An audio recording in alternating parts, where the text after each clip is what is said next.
ஒண்ணா படிக்கும்போது எனக்கு ப்ராப்பரா சென்டென்ஸ் மேக் ஆகல. இங்க தான் நமக்கு ப்ராப்ளம் இருக்கு.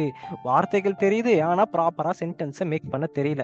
அப்போ ஒரு சென்டென்ஸ ப்ராப்பரா மேக் பண்ணணும்னா, எனக்கு என்ன தேவைப்படுதுன்னு கேட்டீங்கன்னா, 2டே 2 ஃபார்முலா தான் தேவைப்படுது.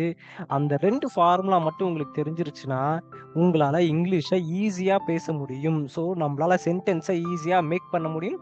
சென்டென்ஸ ஈஸியா மேக் பண்ண முடிஞ்சுச்சுன்னா, இங்கிலீஷ ஈஸியா நம்மளால பேச முடியும்ன்றது தான் கான்செப்ட். சரி என்ன ஃபார்முலா? அந்த 2 ஃபார்முலா என்ன ஃபார்முலா அப்படின்னு கேட்டீங்கன்னா, first formula SVC subject, verb, complement அப்படின்றாங்க.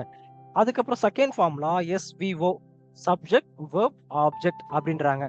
இந்த 2 ஃபார்முலாவ ஏற்கனவே நம்ம ஸ்கூலிங் டைம்லயே படிச்சு முடிச்சுட்டோம். ஆனா இப்ப கேட்டீங்கன்னா, அது ஞாபகம் இருக்காது. ஏன்னா நம்ம அது ரொம்ப அந்த டைம்ல வந்து நான் ஆல்ரெடி சொல்லியிருந்த மாரி மார்க்குக்காக படிச்சோம். அது நம்ம வந்து அந்த டைம்லயே மறந்துட்டு வந்துட்டோம். அப்போ இப்போ இத நாம லைஃப்க்காக படிக்கும்